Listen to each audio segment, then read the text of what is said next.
Worker provided by the visa programs and developing proposed changes to the current system to better identify violations and fraud and greater transparency.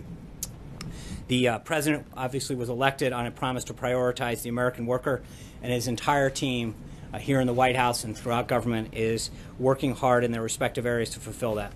With that, I'd be glad to take a few questions. John. Sean, moments ago, Mitch McConnell, who will be here in the next few minutes, reiterated that he is not a fan of the president's tweets. We understand, and you've explained several times, that the president likes to have this conduit where he can talk directly to the American people. But does he sometimes cross the line where his tweets become the news, become the agenda, and it actually impedes his ability to get things done? Well, in the context of your question, I think you helped answer. The president is the most effective messenger on his agenda, and I think his use of social media, he now has a collective total of close to 110 million people across different platforms, gives him an opportunity to speak straight to the American people, which has proved to be a very, very effective tool. But using it and using it wisely can be two different things. Right, and I think the same people who are critiquing his use of it now critiqued it during the election, and it turned out pretty well for him then. Blake. Sean, let me ask you about health care. You mentioned the meetings that are taking place. Senator Lindsey Graham said the other day that he, quote, he was asked whether or not there will be Senate will be able to get a deal together. He said, I don't think there will be. Senator Burr said it's unlikely that we will get a health care deal. So are they just misinformed?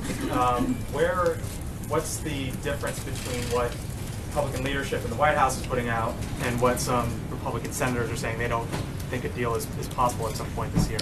Well, this is an opportunity. I think today the president's going to talk about that when he meets with the leadership, but they're going to work their will, and I think they're all going to come together. These, by and large, every elected Republican in the House and the Senate campaigned on this for the last 7 years, and I think that they will come together to make sure that they achieve the goals of lowering costs and providing greater access. But I know there's a commitment by the leadership and the committee chairs, and we remain very hopeful that it's going to get done. Infrastructure, Chuck Schumer just a little while ago called the infrastructure plan an investment bank infrastructure plan, a Goldman Sachs plan. He said it is a sure loser here in Congress, his words. Are you guys willing to commit more than the $200 billion, the federal government, to potentially meet Democrats whenever a bill comes forward to try to get that across the finish line? Well, look, I think the American worker and our infrastructure are the president's priority in this, putting people back to work, establishing, fixing those roads and bridges that allow our economy to thrive and grow. He's talked, the president that is, has talked about the impact of broken bridges and bad roads have an impact on the economy and the ability to people to deliver goods to market. So he's going to create that public-private partnership that ensures that we maximize dollars, that we put people back to work and get things done. And you saw that yesterday in the air traffic control proposal they put forward, where you had union support, you had bipartisan support, because the president's approach at this is that of a businessman, of understanding how you can utilize that public-private partnership to maximize dollars, put people back to work, and not just transfer federal dollars to state dollars, which doesn't really have the same economic impact as really engaging the private sector in this. And let me ask you one question about tax reform. Jamie Dimon said today, quoting from him, the urgency for tax reform cannot be overstated. Here we are in the early phases of June. Again, nothing concrete at this point. Where is the urgency at this point from the administration? Well, again, that's a subject that's going to be discussed today with the leadership. Something the president's talked about. As I just mentioned, Secretary Mnuchin and Director Cohen have been out talking to industry groups. We haven't had comprehensive tax reform since 1986, so it is something that is a big undertaking. When you're talking about the magnitude of this, both on the corporate side and on the individual side, and the impact that it's going to have on our economy and job creation, we need to get this right. We need to involve stakeholders from a variety of backgrounds to make sure that we get it right, and that's what the president and his team are doing. I want to talk to, someone asked the other day where our Skype folks are. I just want to make sure. David from Fox 29 in Philadelphia. Sean, thank you so much for taking the time here. We really appreciate it here in Philadelphia and the greater Delaware Valley. We do have a question about the president's budget proposal, specifically the proposal to eliminate the deductions for local and state taxes, property taxes in New Jersey. folks reportedly pay the highest amount of property taxes in the nation. There was a Quinnipiac poll that said 57% of folks surveyed did not support the proposal to get rid of those deductions. So the question is, what do you say to the folks who are worried they may take a major hit?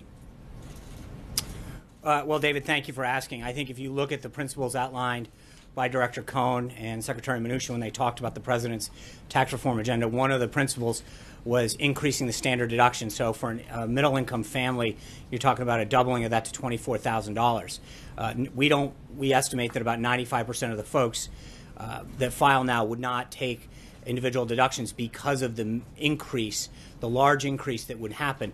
Most middle-income Americans would actually save more under the president's plan because of the large increase that would exist with respect to the standard deduction.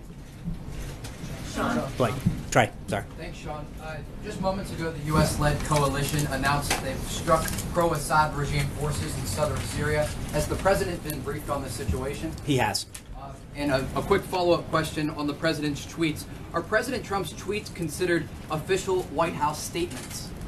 Well, the president is the president of the United States, so they're considered official statements by the president of the United States. If I can follow up on that question, is President Trump at all concerned that his tweets could be used against him at the level of the Supreme Court when the ACLU takes on this travel ban case? Well, I think we've made it clear with respect to that that the court should follow the law, and I think the danger is real, the law is clear, and there's no question that we should prevail at the Supreme Court. Amen. Thank you, Sean. Can you tell us where the president's going to be and what he's going to be doing on Thursday at 10 a.m.? Is he going to watch former Director Comey's testimony up on Capitol Hill? The president's got a full day on Thursday. There's an infrastructure meeting with mayors and governors to talk about some of the projects that need to get out of that public-private partnership that I just discussed. He's giving a speech midday to the Faith and Freedom Coalition downtown. There's going to be a very busy day, as all of his days are. Is he going to watch the testimony? Look, as I just said, the president's going to have a very, very busy day, and as he does all the time, and I think his focus is going to be on pursuing the agenda and the priorities that he was elected to do. I'm going to get to our second guy here, Scott Hennon at KFYR in the Dakotas. Hi, Sean. Good to talk with you. I host a radio show here in, as you mentioned, North and South Dakota, Minnesota, Northern Plains, and have the blessing of talking to listeners every day who are enormously frustrated right now with the way that Washington works. Like the president, they're not fond of the swamp.